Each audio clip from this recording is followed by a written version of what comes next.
Welcome into Sports Talk at the Stadium at Clemson's Death Valley, where on this Saturday it was the annual Orange and White game.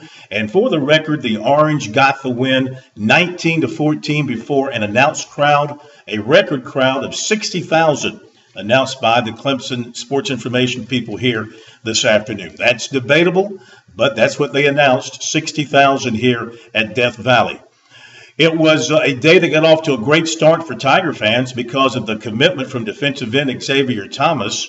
And at halftime, they got to enjoy their seniors from last year's team receiving their championship rings. Now, as far as how the fans feel about what they saw on the field, well, they have to understand, of course, that the teams were split, so you didn't have all the ones playing together. You had ones mixed with twos, mixed with threes, so you didn't have the complete team on offense or defense you're going to see in the fall. So take everything with a grain of salt here when you analyze what happened out there today.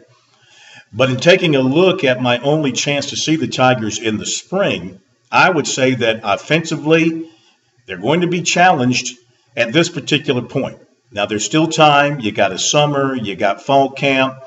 Obviously, there's plenty of talent on the offensive side. But none of the quarterbacks distinguished himself today in my eyes. Tucker Israel was the best quarterback statistically, and I don't think anybody believes that he's going to be the man to lead this team when they take on Kent State and then Auburn in week 2. Dabo Swinney said after the game that if they had to play a real game today, Kelly Bryant would be the starting quarterback. Bryant is known more as a runner than a thrower, and he proved that again in the spring game. 4 of 13 for 43 yards, a long of 32, 1 interception, no touchdowns. He did rush for 66 yards and a touchdown with a long run of 20 yards. Again, that's been the thing that's both a positive and a negative for him. Yes, he runs well, but he runs too soon. He's too quick to bail out of the pocket, and his passing game is not all that strong. The much ballyhooed freshman, Hunter Johnson, he was 5 of 13. He threw a pick. He did have a touchdown pass and a long pass of 24 yards. And Zarek Cooper, through the air, the sharpest of the three, 11 of 18 for 81 yards, but he too threw an interception. So 3 interceptions thrown by those 3 quarterbacks combined today. Again, you know, when you're following Deshaun Watson, the bar is set extremely high, and meeting that expectation is going to be very difficult for any of these quarterbacks. I would imagine that the running game is going to have to play a big role, at least early on, to take some of the pressure off these guys. And the leading rusher on the day was Bryant with the 66 yards. C.J. Fuller on 13 carries had 51 yards. Adam Choice on 9 carries had 34 yards. We didn't see much of Tavian Feaster. Thought we might see more of him. Only 5 carries for 21 yards. Now, of course, they know that Auburn in particular is looking at this spring game, so they're not going to show a whole lot on offense. Keep as much as you can under wraps and then spring it on Kent State and try and get by the flashes with as little as possible, and then show your full hand against Auburn in week 2 here at the Valley. Defensively, of course, Clemson is loaded on defense. There's no question about that.